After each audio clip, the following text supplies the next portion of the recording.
Latihan dasar yang berujung kerasukan massal pada anggota muda saya. Hey, welcome back to channel Legend Story. Dengan saya Krishna, saya akan membawakan cerita ini.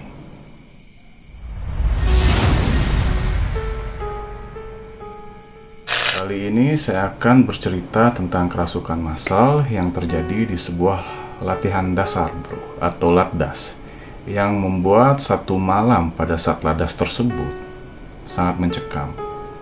Kita sebut aja namanya Putra, yang menjadi narasumber saya kali ini. Mungkin video ini akan saya bagi menjadi dua part karena ceritanya ini lumayan panjang bro. Kasihan kalian nontonnya nanti hampir sejam. So, saya jadikan dua part aja biar kalian gak bosan. Oke?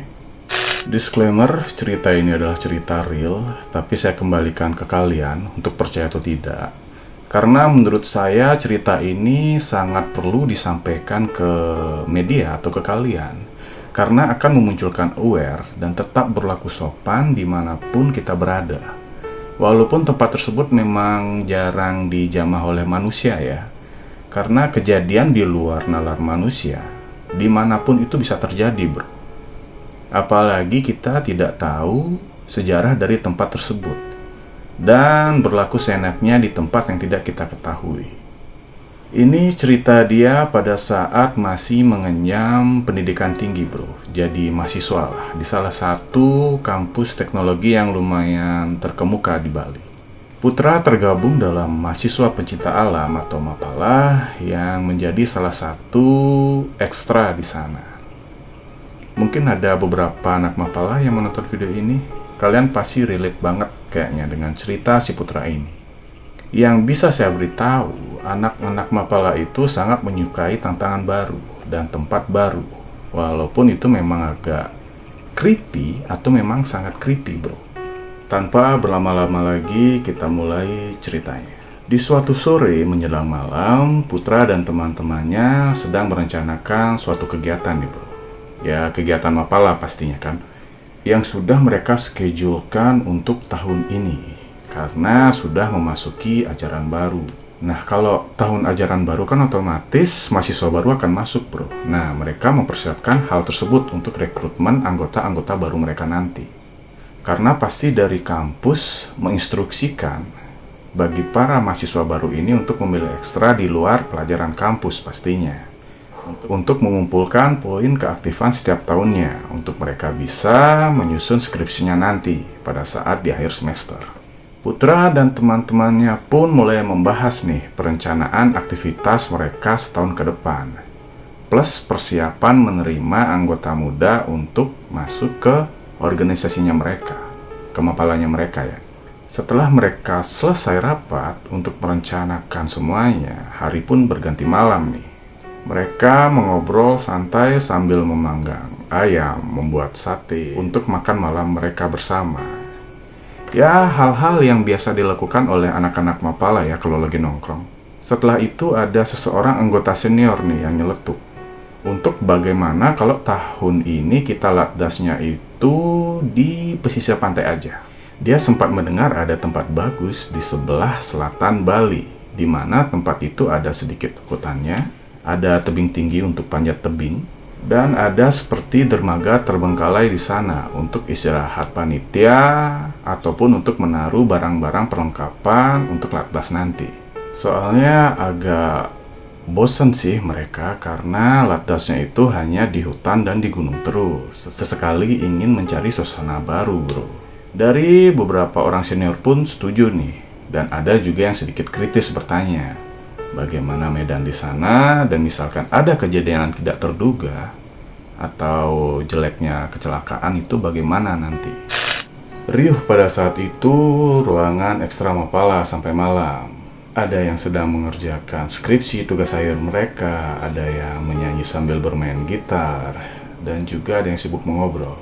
Tibalah di saat dimana para mahasiswa baru mulai memilih ekstra mereka. Setelah mahasiswa tersebut melakukan ospek, mereka langsung diarahkan oleh kampus untuk memilih ekstra masing-masing bro. Di setiap pojok lobi kampus sudah ada banyak stand nih yang didirikan oleh masing-masing panitia ekstra dari organisasi lain. Dan yang cukup sepi ya Mapala ini, tapi untuk sekalinya ada yang mendaftar itu orang-orang jebolan dari Sispala atau siswa pecinta alam. Dan juga ada beberapa orang yang suka traveling bro. Traveling dalam artian mereka kiblatnya ke alam. Ada yang suka naik gunung lah, ada yang suka nerabas hutan lah, dan segala macamnya. Sembari para calon anggota muda ini mengisi formulirnya, mereka juga akan diinfokan melalui WhatsApp untuk kegiatan selanjutnya. Dan akhirnya mereka pun mendapat beberapa puluh orang bro yang mendaftar. Ini karena kan jumlah mahasiswa di kampusnya itu cukup banyak bro, tapi peminat untuk Mapala ini tuh cuma sedikit, ada puluhan aja. Pada saat hari rapat dengan calon anggota baru, mereka akan diajak dulu mengenal alam dan beberapa ilmu tentang trekking, mountaineering, mendirikan tenda, ataupun survival. Sebelum mereka menghadapi acara puncak, yaitu acara Latdas, yang dimana Latdas tersebutlah yang akan menyaring mana calon anggota yang berkualitas, mana yang tidak atau cuma ikut-ikutan. Di Latdas itulah sebenarnya seleksi alam bro. Karena sedikit informasi buat kalian, Latdas Mapala itu memang sedikit sedikit kejam ya, dimana kita hanya diberi perbekalan seadanya dan kita harus bertahan hidup dan melakukan kegiatan-kegiatan yang diberikan oleh panitia Latdas dengan jumlah logistik yang cukup sedikit. Kenapa seperti itu? Di sanalah nanti dipergunakan ilmu-ilmu survival seperti memancing, mencari buah, atau membuat kayu bakar. Pokoknya intinya hal-hal yang harus dilakukan oleh seorang manusia untuk mempertahankan hidupnya. Ya seperti itu, entah dia mencari makan, membuat api, membuat tempat tidur yang lebih layak, dan segala macamnya. Setelah sekitar 6 bulan atau setengah tahun pun berlalu, di mana kegiatan dari calon anggota muda ini berlangsung. Tibalah di acara Latdas bro, yang akan dimulai bulan depannya. Di sini poin horornya sekarang. Para senior melakukan rapat terlebih dahulu untuk mempersiapkan Latdas tersebut. Ada yang mengatur acara, ada yang mengatur logistik, ada yang harus melakukan survei ke lokasi. Dan terpilihlah 4 orang yang akan melakukan survei lokasi. Lalu, seminggu setelahnya, 4 orang yang ditugaskan melakukan survei lokasi mulai berangkat nih ke tempat yang akan dijadikan tempat Latdas. Berangkatlah mereka dengan peralatan seadanya dan logistik seadanya. Sesampainya di sana, mereka diharuskan memarkir kendaraan mereka di atas nih, sekitar 1 km dari tempat yang mereka tuju. Ibaratnya gini nih, ini tebing nih. Tebing, kita harus turun dulu 1 km untuk mencapai pantai. Nah, di pantainya tersebut nanti akan dilakukan Latdas. Jadi fisik itu lumayan bro, karena di Bali Selatan itu kan panas tempatnya. Kalian turun aja, itu berasa banget capeknya, apalagi pas siang hari. Sampailah mereka di pantainya tersebut, mereka mulai menyusur sekitar, melihat beberapa spot di mana nantinya para calon anggota muda akan bermalam. Mereka hanya nentuin spot aja bro, nanti untuk bagaimana anggota muda itu membangun tendanya lah, atau mereka membangun bivak, itu akan diserahkan ke anggota muda. Karena sebelumnya para panitia ini kan juga sudah memberikan materi ke para anggota muda tersebut. Dan mereka menemukan sungai mati bro di sana. Sungai mati yang dimana di setiap mulut sungai mati itu ada batu besar bro. Batu besar itu menyerupai seperti gapura bro, tapi agak samar-samar sih seperti gapura, ceritanya dia ya. Bentuknya seperti gapura, yang dimana aura yang dipancarkan oleh sungai mati tersebut agak serem bro. Istilahnya kalian melihat aja tempat itu udah merinding. Walaupun kalian berpikir positif nih ke sana untuk ngecek lokasi, tapi kalian tiba-tiba melihat sungai mati tersebut, kalian merinding. Itu sudah dipastikan ada something. Dan mereka pun sedikit berhalusinasi bro. Mereka berpikir batu besar yang ada di sungai mati tersebut itu seperti tembus ke tempat lain. Padahal seceritanya dia itu Batu Besar Sungai Mati, belakangnya itu udah hutan lebat. Tidak jauh dari Sungai Mati tersebut terdapat dermaga yang sudah lapuk bro, dan tidak dioperasikan lagi. Terlihat seperti sudah lama ditinggalkan bro, ya udah nggak kepake lagi lah poinnya. Di bawah dermaga tersebut pun ada goa yang cukup dalam. Mereka pun nyeletuk nih, salah satu dari seniornya. Siapa yang memilih tempat ini?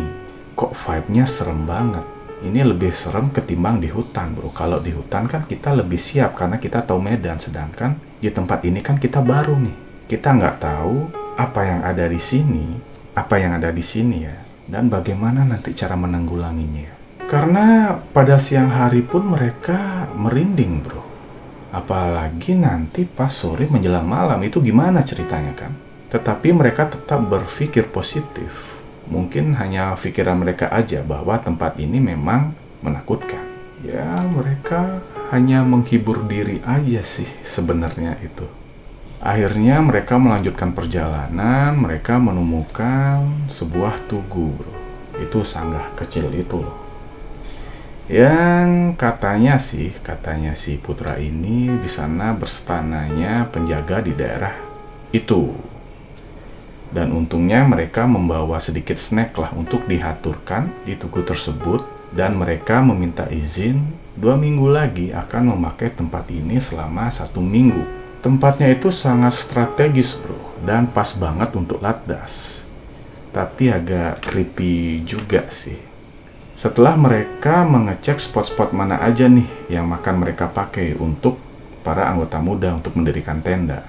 Akhirnya mereka memutuskan untuk kembali nih, untuk balik ke kampus. Karena juga harinya sudah sore bro, sekitar 5:30 itu. Mereka pun ngerasa agak gimana gitu, 5:30 cuma berempat di sana. Nggak ada yang namanya aktivitas manusia di sana bro. Mereka pun naik, berjalan 1 kilometer ke atas, ya cukup ngos-ngosan mereka. Sesampainya di tempat parkir, tempat mereka memarkir motor, mereka merasa seperti seperti dikekang bro.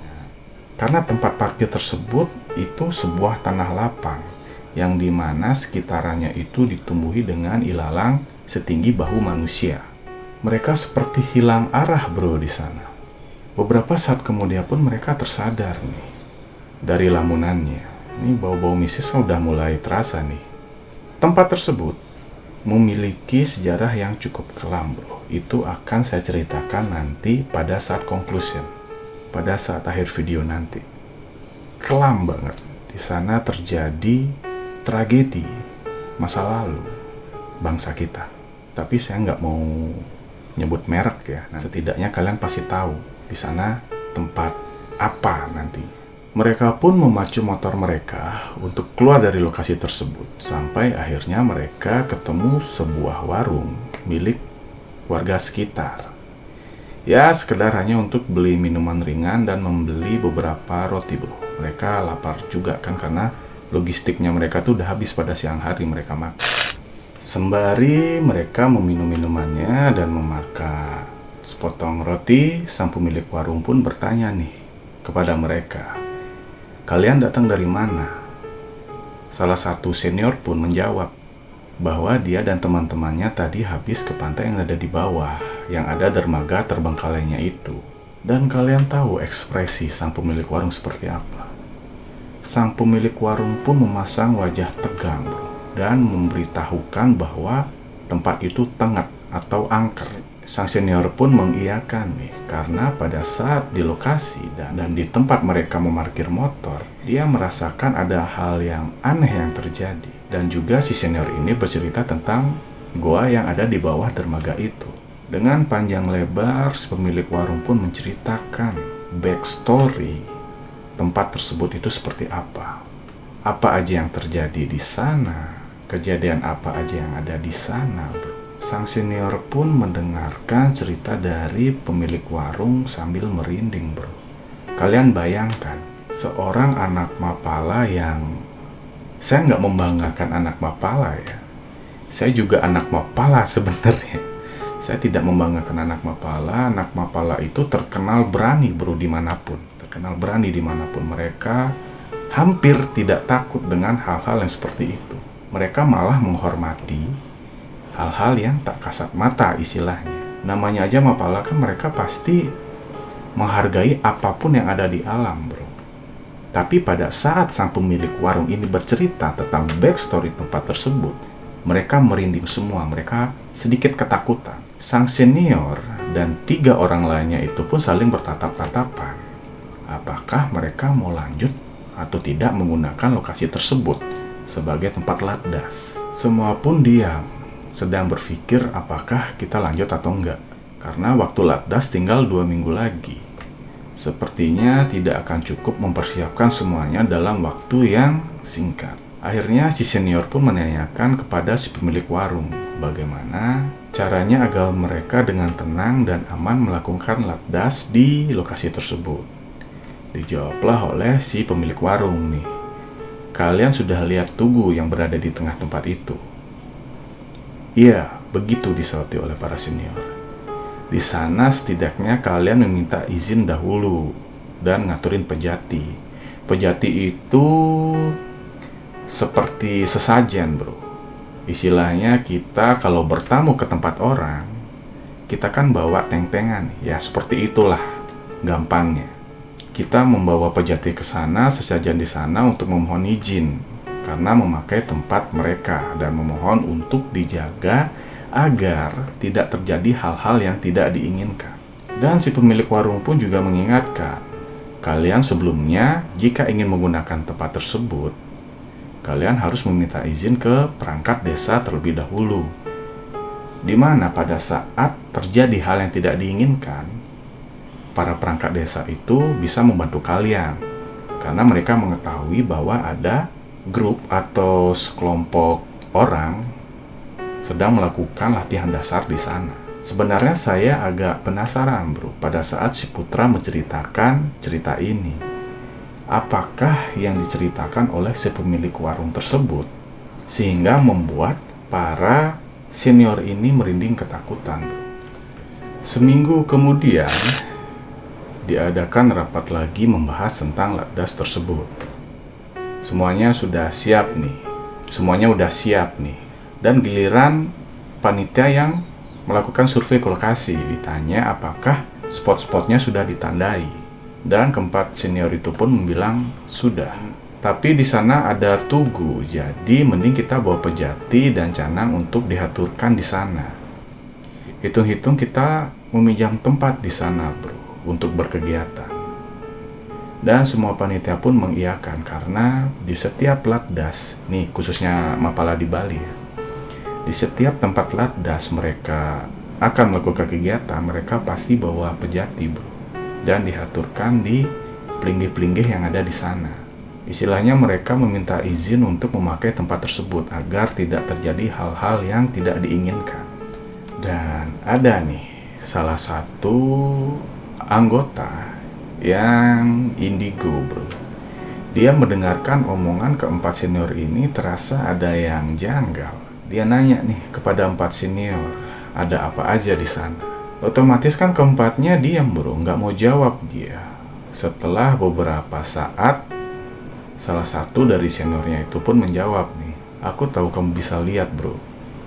Tapi lebih baik kamu jangan kasih tahu ke siapa-siapa dulu, karena itu akan membuyarkan latdas kita nantinya. Dan si anggota yang indigo ini pun mengiyakan dengan wajah yang cukup khawatir, takutnya terjadi apa-apa kan. Seminggu pun berlalu, hari dimana akan diadakan latdas pun telah tiba. Mereka mengumpulkan para calon anggota muda di kampus subuh-subuh dan akan bareng berangkat ke tempat lokasi latdas menggunakan angkutan umum yang udah dipesan sebelumnya. Mereka pun berangkat nih. 2 jam pun berlalu hingga akhirnya mereka sampai pada pagi harinya di lokasi latdas. Pemandangan pagi hari di sana sangat indah, bro. Terlihat tebing tinggi, laut, dan pantainya yang menyejukkan. Para calon anggota muda dan panitia pun bersiap nih berjalan kaki dari tempat parkir yang ada di atas menuju ke tempat latdas sambil membawa carrier mereka masing-masing. Sesampainya di bawah, para anggota muda pun dan panitia menyiapkan barang-barang mereka masing-masing untuk persiapan latdas ini. Dan tidak lupa senior yang survei ke lokasi tersebut mengingatkan kepada teman-teman yang lain, teman-teman panitianya ya, untuk mengaturkan pejati di tugu yang berada di tengah-tengah lokasi tersebut. Lalu acara latdas pun dimulai. Dan peserta diminta untuk mencari sendiri tempat mereka akan mendirikan tenda darurat. Tapi jangan sampai keluar area yang ditentukan oleh panitia, karena mereka tidak akan bisa memantau kalian nanti. Istilahnya terlalu mencar, panitia itu pasti sedikit kesulitan untuk memantau para calon anggota muda ini. Pagi berganti siang, siang pun berganti sore. Tiba waktunya para anggota muda tersebut beristirahat setelah menjalani pelatihan di hari pertama mereka tersebut. Malam pun tiba. Tiba-tiba anggota senior yang ikut tersebut merasa kalau ramai banget di tempat ini. Dan auranya yang paling mencekam itu dari arah sungai mati tersebut. Dan goa yang ada di bawah dermaga yang mereka duduki. Beberapa senior pun merasakan hal yang sama loh. Seperti ada banyak orang yang sedang memandangi ke arah mereka. Ya, mulai keluar kan creepy-nya. Akhirnya hari pertama pun terlewati, hari kedua, ketiga, dan seterusnya sudah selesai. Tibalah di hari ke-6 latdas tersebut, di mana semua calon anggota muda dan senior pun sudah mulai kelelahan.